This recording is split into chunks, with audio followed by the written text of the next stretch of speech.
Welcome once again to WODtv. I'm Cam Burwell here with Lucas Parker, and right now we're going to talk about some predictions for performance at the 2014 Canada West Regional. That's right. We've got teams, individual men, individual women. Where do you want to start? I think we should start with individual women. I think it's a really exciting competition this year, and we've got a lot of openness to it. So let's talk about that first. I love open women.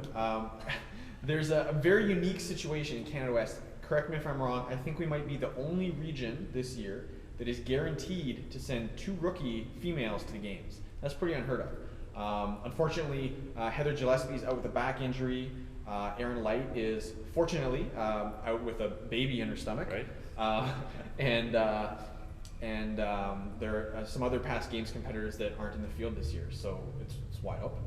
Yeah, and we've got, quite a few high-level crossfitters that just haven't been able to make that leap to the podium. So who are you kind of looking at this year in terms of your sort of top contenders at those spots? The 2 names that come to mind are Jade Quilty and Taryn Romanowicz. Hope I'm pronouncing that correctly. I would hand them a ticket to California on the first day, except for the fact that in some of the local competitions we've seen them in, they have not struggled, but they haven't excelled with some handstand stuff.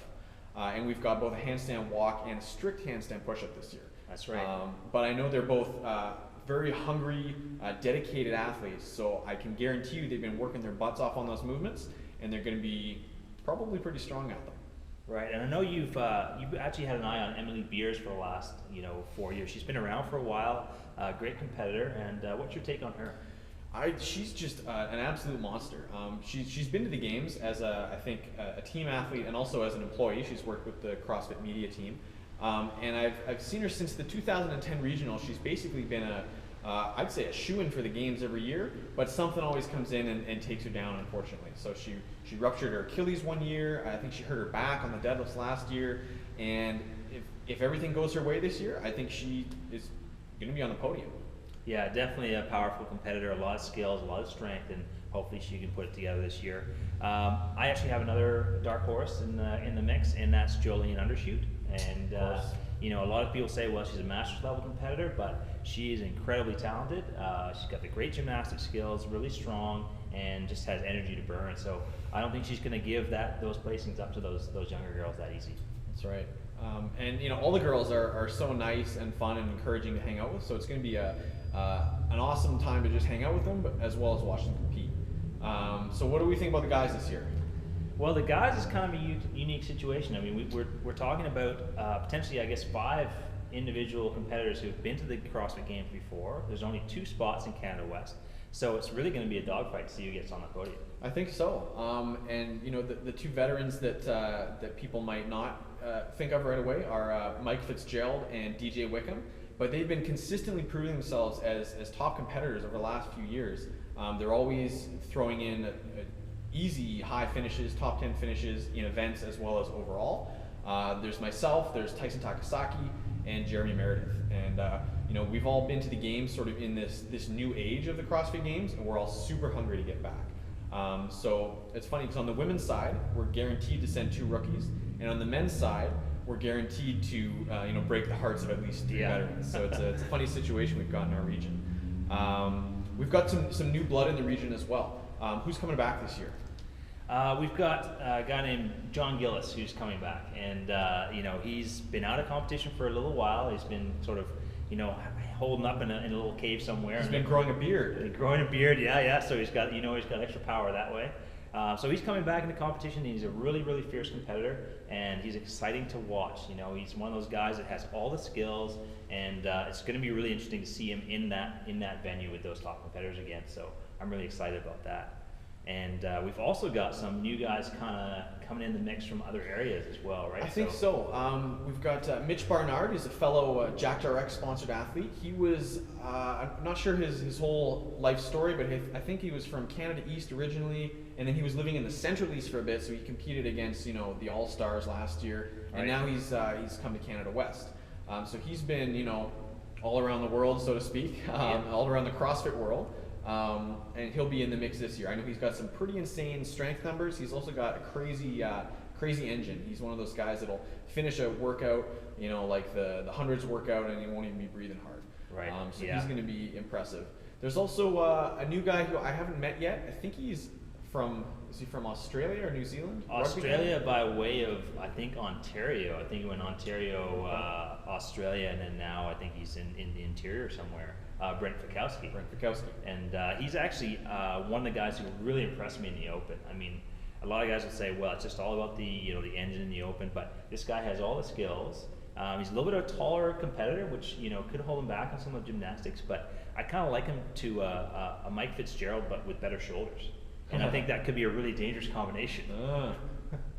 Yeah, no offense to Mike, Yeah, but we've been watching his handstand practice videos online. He's making good progress. We'll give him an A for effort. Yeah, it's excellent there.